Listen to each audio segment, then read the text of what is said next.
So learners can watch videos, read documents, play games, interact with simulations, and practice using exercises that would then provide them with real-time feedback. So within the platform, learners can also be grouped into classes and then be assigned to specific lessons and quizzes by a teacher.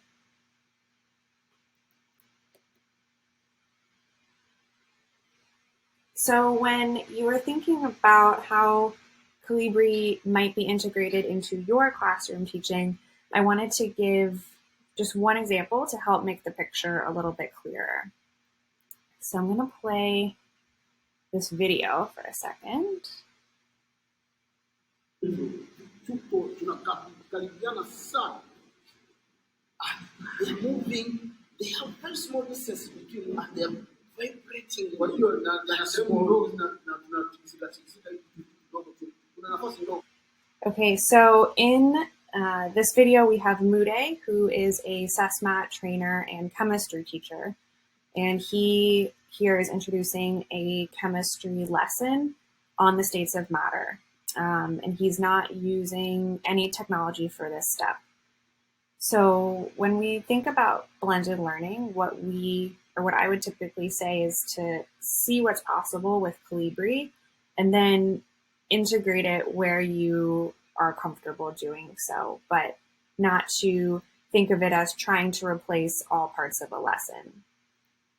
And for teachers who are less comfortable with technology, I think it helps to ask how something like Kolibri might enhance any existing teaching practices, but reinforcing that it's meant to be adapted to meet your personal needs, and that can look differently for everyone. So just a note there.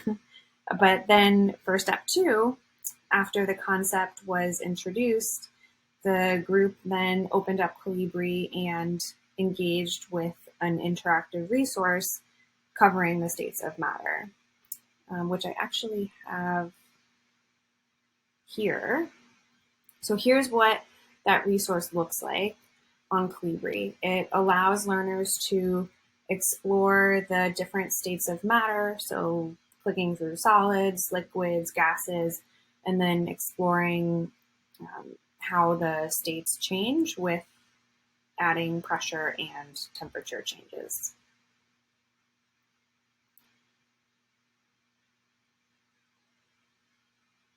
So that was the second component of the lesson.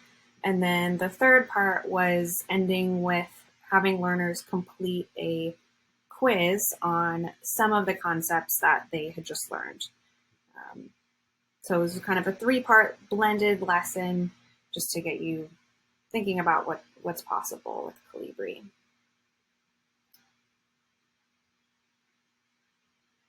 And then once learners have engaged with a lesson or a quiz, teachers can then go in and track learner progress and maybe identify learners who are struggling or might need additional support. And then we have some tools in Kolibri that can help differentiate students and start to personalize learning. So this is done through a groups function, so teachers can opt to assign materials to individual learners or to a group rather than necessarily the full class.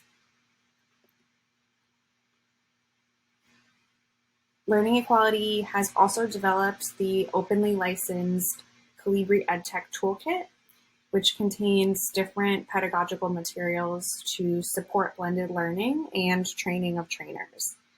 And this toolkit of resources supports the usage of Kolibri across a variety of learning environments, and it has guides, handouts, training presentations, anything you might need to train your fellow colleagues on Kolibri.